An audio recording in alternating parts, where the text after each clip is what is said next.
Welcome back. आप देख रहे हैं योर मनी और हम दे रहे हैं आपकी फाइनेंशियल प्रॉब्लम्स के सॉल्यूशन, आपकी फाइनेंशियल प्लानिंग के लिए कुछ स्पेशल टिप्स। और हेमंत सर आज हमारे साथ बने हुए हैं। अब हमारे साथ हमारी एक कॉलर हैं सुमन भारती जी फ्रॉम बिहार। सुमन जी बहुत बहुत स्वागत है आपका। आप क्या सवाल पूछेंगे? हेलो, चलिए शायद उन तक हमारी आवाज़ नहीं पहुंच रही, कोई बात नहीं, उनका सवाल हमारे पास है वो हम ले लेते हैं। तो सुमन भारती पूछ रहे हैं कि मंथली एसआईपी है 25,000 रुपए की, 20 साल में कितना कॉर्पस संभव है और 20 साल के लिए क्या फंड सही है? तो ये 5 फंड्स में इक्वल अमाउंट इन्वेस्ट कर रहे हैं।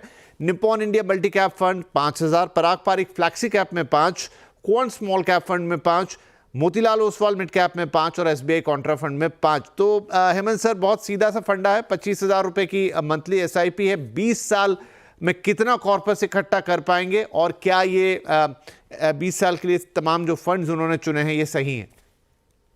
आई थिंक बिल्कुल इनका जो पोर्टफोलियो है स्ट्रेटेजी बिल्कुल सही है। इतने लंबे समय के लिए इक्विटी में एसआईपी से इन्वेस्ट करना आई थिंक वेल्थ क्रिएशन का बहुत ही अच्छा फॉर्मूला है जो वो फॉलो कर रहे हैं, वो बिल्कुल सही है। इनका जो एक्सपेक्टेड कॉर्पस है मुझे लगता है अगर 12% का रिटर्न मान के चले तो करीब करीब 2 करोड़ 30 लाख होगा। सबसे अच्छी बात यह कि इन्होंने जो फंड चुने हैं both in terms of categories और फंड पर से दोनों के दोनों में बहुत अच्छा काम किया उन्होंने। मल्टी कैप फंड में Nippon multi cap, Parag Parikh flexi cap, small cap में मुझे लगता है एक मैं बदलाव उनको रिकमेंड करता हूं, अगर वो देखें तो बंधन स्मॉल कैप एक बेटर ऑप्शन हो सकती है कौन से। Motilal Oswal mid cap, SBI Contra, बाकी सारे फंड बिल्कुल सही हैं। इस प्रोसेस को आप कंटिन्यू कीजिए।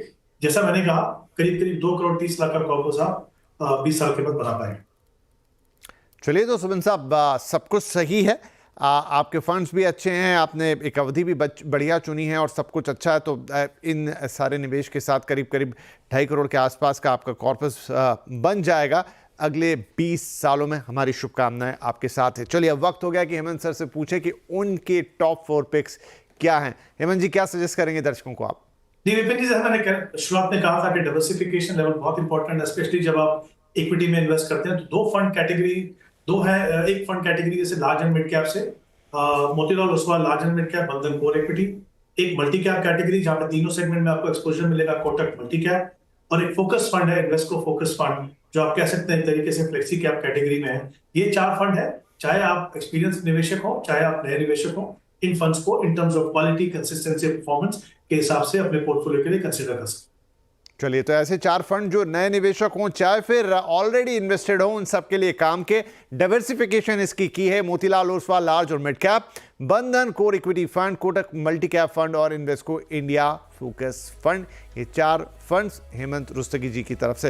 हेमंत जी बहुत बहुत धन्यवाद, आपने वक्त निकाला और हमारे दर्शकों के सवालों के जवाब दिए और साथ ही इन्वेस्टमेंट के इतने शानदार टिप्स उन्हें दिए और खासतौर पर रिस्क मैनेजमेंट पर जो आपकी कमेंट्री रही बहुत शानदार थी। आप सभी इन्वेस्टर्स को, दर्शकों को बहुत फायदा होगा। बहुत बहुत धन्यवाद शो पर आने के लिए और सभी दर्शकों का भी बहुत बहुत शुक्रिया। आप रोज हमसे मिलते हैं, हमारी कोशिश होती है कि आपको बेहतरीन से बेहतरीन सलाह दें।